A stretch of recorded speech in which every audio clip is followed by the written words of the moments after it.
Olá, meus irmãos e irmãs, sejam bem-vindos ao canal Vinícius Siqueira. E se você ainda não é inscrito aqui no canal, se inscreva aqui no canal e não esqueça de ativar o sininho das notificações. Todos os dias são postados vídeos abençoados aqui no canal para te abençoar. Vamos a mais uma palavra do Senhor. Myles Munroe. A oração é a humanidade exercendo o domínio terrestre, dando a Deus liberdade para interferir nos assuntos da terra. Quando oramos e não recebemos respostas às nossas orações, podemos questionar: qual é o propósito da oração? Deus não faz tudo de acordo com sua vontade de qualquer forma? Por que devemos orar se Deus já sabe todas as coisas, controla todas as coisas, predetermina todas as coisas e não muda? Essas são perguntas válidas. Para respondê-las, precisamos entender verdades essenciais sobre a natureza de Deus e seus propósitos para a humanidade que levam à necessidade da oração. O relato bíblico da criação da humanidade nos revela essas verdades. Para começar, Deus sempre faz tudo com uma razão, porque Ele é um Deus de propósitos. Suas ações não são arbitrárias. Jurou o Senhor dos Exércitos, dizendo: como pensei, assim sucederá, e como determinei, assim se efetuará. Isaías 14, 24. O conselho do Senhor dura para sempre, os desígnios do seu coração por todas as gerações. Salmos 33, 11. Muitos propósitos há no coração do homem, mas o desígnio do Senhor permanecerá. Provérbios 19, 21. Deus é um Deus de propósitos, e tudo o que Ele criou neste mundo, incluindo homens e mulheres, foi criado para cumprir esses propósitos. Portanto, quando Deus disse: façamos o homem à nossa imagem, conforme a nossa semelhança, Gênesis 1, 26, o que essa declaração queria revelar sobre seus propósitos para a humanidade e a razão da oração? A humanidade foi criada para refletir a natureza de Deus e ter comunhão com Ele. Primeiro, Deus criou a humanidade para refletir seu caráter e sua personalidade. Fomos criados para ser como Ele, a sua imagem e semelhança. Gênesis 1, 26. Isso quer dizer que fomos criados para ter sua natureza e seu caráter moral. Isso estava destinado a ser a essência em nosso ser. A razão pessoal de Deus ter criado a humanidade era estabelecer um relacionamento de amor mútuo com ela. Deus criou a humanidade à sua própria imagem, para que o amor tivesse livre curso entre Criador e criatura. A única razão pela qual o homem pode se relacionar com Deus é porque foi criado com a própria essência de Deus. Ele fez o homem espírito, assim como ele é espírito. Deus é espírito e importa que os seus adoradores o adorem em espírito e em verdade. João 4, 24. Embora Deus seja o Criador, ele sempre enfatiza que também é o Pai do homem. Não era seu desejo ser conhecido primeiramente como Deus tremendo e fogo consumidor. Deuteronômio 4, 24. Deus deseja que nos aproximemos dele como faz uma criança com seu pai amoroso. Não é ele teu pai que te adquiriu, te fez e te estabeleceu? Deuteronômio 32, 6. Como um pai se compadece de seus filhos, assim o Senhor se compadece dos que o temem. Salmos 103, 13. O homem foi criado da essência de Deus e sempre será dependente de Deus como sua fonte. Não somos autossuficientes, mesmo que gostemos de pensar que somos. Não podemos revelar a imagem e semelhança de Deus, afastados de um relacionamento com Ele. Fomos criados para refletir a natureza de Deus num contexto de comunhão com Ele. João disse: Deus é amor, e aquele que permanece no amor, permanece em Deus, e Deus nele. 1 João 4,16. Nenhum ser humano estará realmente satisfeito com a vida, a não ser que ame a Deus. Ele deve ter o primeiro lugar na nossa vida, porque fomos criados para encontrar plena satisfação e sentido último nele. A humanidade foi criada para ter domínio. Segundo, Deus criou a humanidade para desempenhar os propósitos dele na terra. Essa é a vocação primária do homem. Quando Deus criou o homem à sua imagem, deu-lhe o livre-arbítrio. Dessa forma, ele recebeu a capacidade de planejar, tomar decisões e agir para cumprir esses planos, assim como Deus fez ao criar o mundo. O homem foi criado para cumprir os propósitos de Deus na terra, usando sua própria iniciativa. Ele deveria refletir o Deus que planeja com antecedência e age para cumprir seus planos por intermédio de seus atos criativos. Como a humanidade deve cumprir sua vocação? Também disse Deus: façamos o homem à nossa imagem, conforme a nossa semelhança. Tenha ele domínio sobre os peixes do mar, sobre as aves dos céus, sobre os animais domésticos, sobre toda a terra e sobre todos os répteis que rastejam pela terra. Criou Deus, pois o homem à sua semelhança, a semelhança de Deus o criou. Homem e mulher os criou. E Deus os abençoou e lhes disse: sede fecundos, multiplicai-vos, enchei a terra e sujeitai-a, dominai sobre os peixes do mar, sobre as aves dos céus e sobre todo o animal que rasteja pela terra. Gênesis capítulo 1, do 26 ao 28. Disse Deus: façamos o homem à nossa imagem, conforme a nossa semelhança. Tenha ele domínio. Gênesis 1, 26. Maravilhosamente, o homem não foi criado somente para ter um relacionamento com Deus, mas também para compartilhar a autoridade de Deus. Deste-lhe domínio sobre as obras da tua mão, e sob seus pés tudo lhe puseste. Salmos 8:6. Os céus são os céus do Senhor, mas a terra deu-a ele aos filhos dos homens. Salmos 115:16. Como Deus capacitou o homem para governar a terra?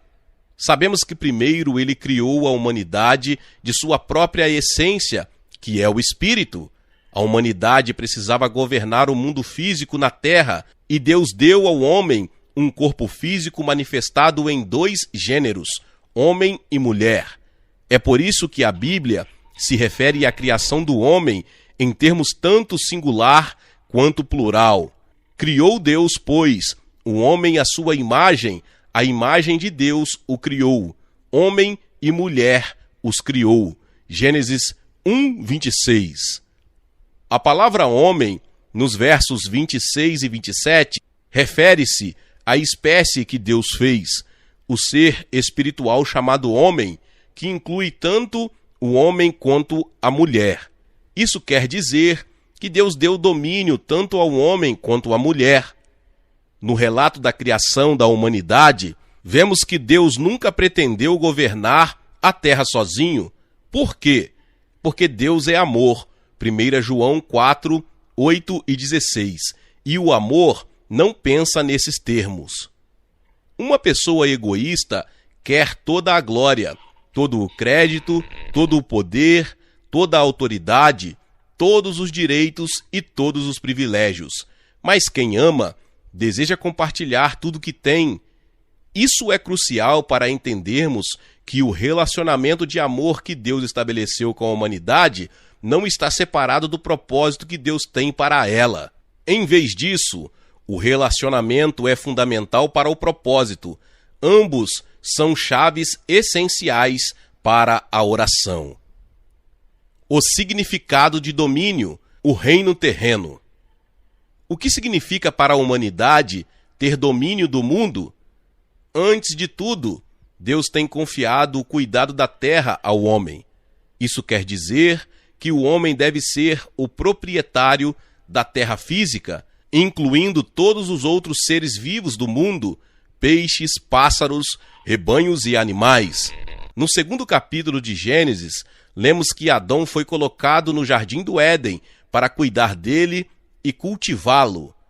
Isso era o que o homem deveria fazer em toda a terra, cuidar e cultivar. Com efeito, Deus disse ao homem: governe meu mundo, tome conta dele, domine-o e ajuste-o com sua própria criatividade.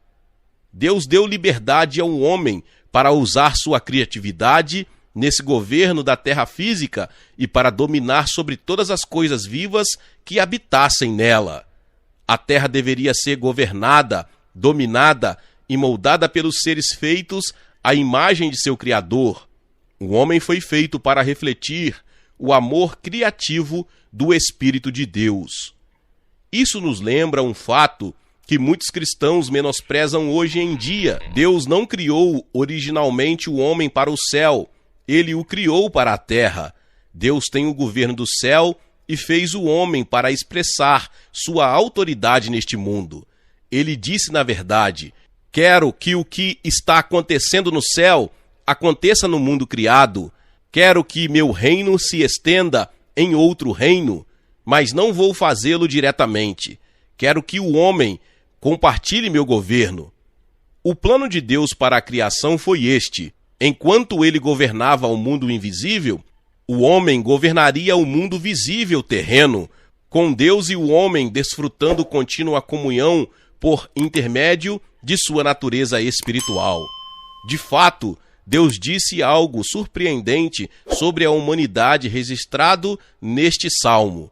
Eu disse: sois deuses, sois todos filhos do Altíssimo. Salmos 82:6.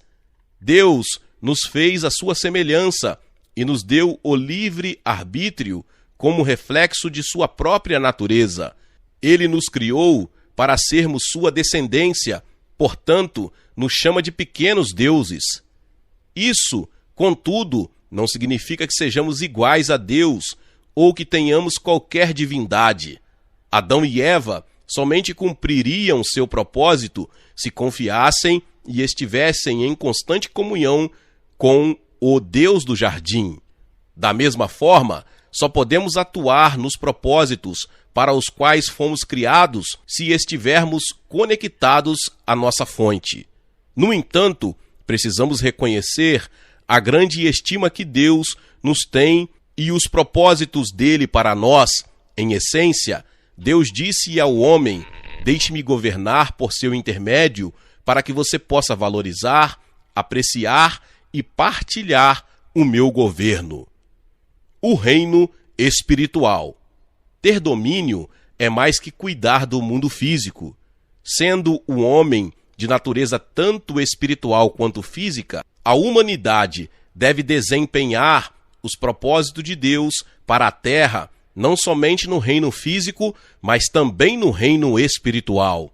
Dessa forma, ele deve divulgar a natureza e o caráter de Deus por toda a terra.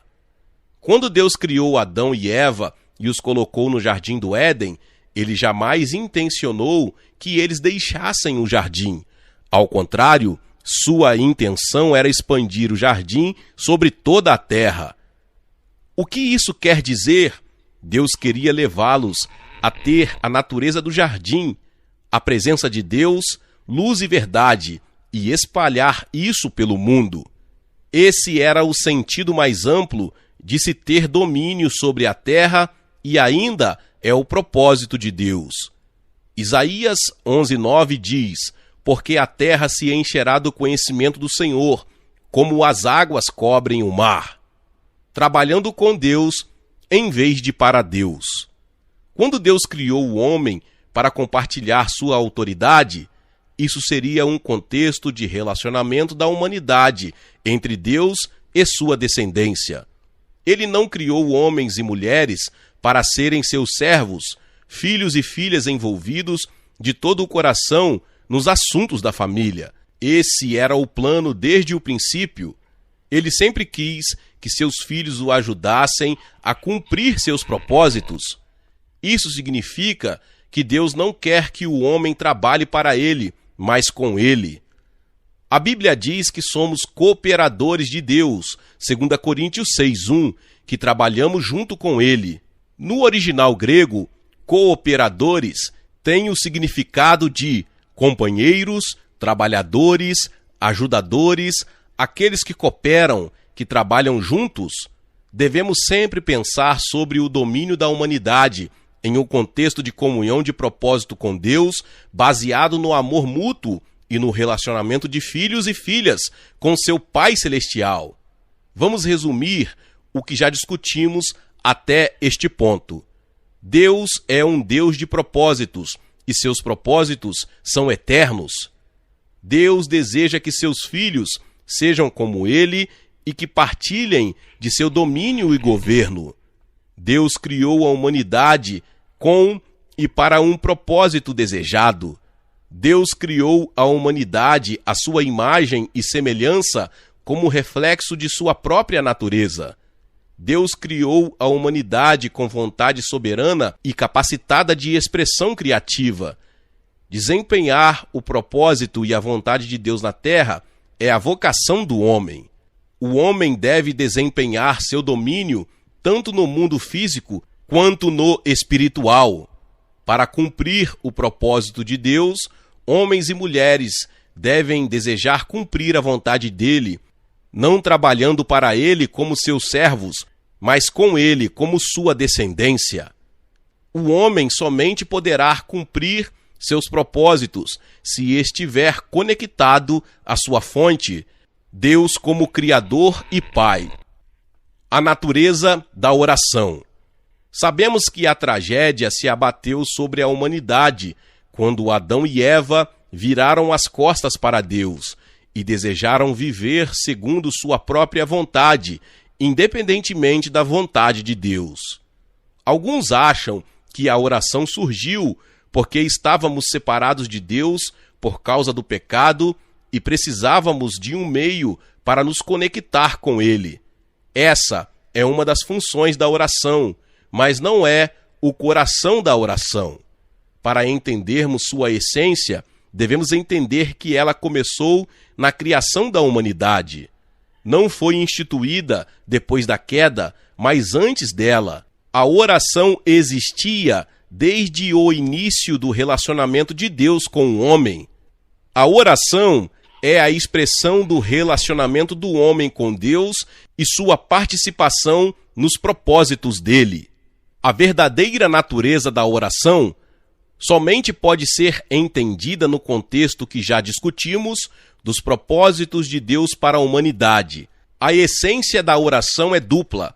A oração é uma expressão de unidade da humanidade e seu relacionamento de amor com Deus, uma expressão de confirmação e participação da humanidade nos propósitos de Deus para a terra. Orar significa estar em comunhão com Deus, tornar-se um com Deus, exprime união com Ele, unidade e unicidade de propósito, de desejo, de pensamento, de motivo, de objetivo e de sentimentos. H.D. Bollinger disse que orar é expressar relacionamento com o próprio ser. Portanto, a oração é um veículo da alma e do espírito pelo qual ele conversa intimamente com o Deus invisível. É também o meio pelo qual o espírito humano afeta e é afetado pela vontade e pelo propósito do Divino Criador. Por essa razão, podemos também dizer: a oração é o envolvimento de alguém com todo o seu ser com Deus. Glória a Deus, que palavra poderosa. Talvez você chegou aqui pela primeira vez e ainda não se inscreveu no canal. Se inscreva no canal e ative o sininho das notificações. Todos os dias são postados vídeos abençoados aqui no canal para te abençoar. Deixe também o seu like e não se esqueça de compartilhar esta palavra com mais pessoas. Meus irmãos e minhas irmãs, nos vemos nos próximos vídeos. Amém.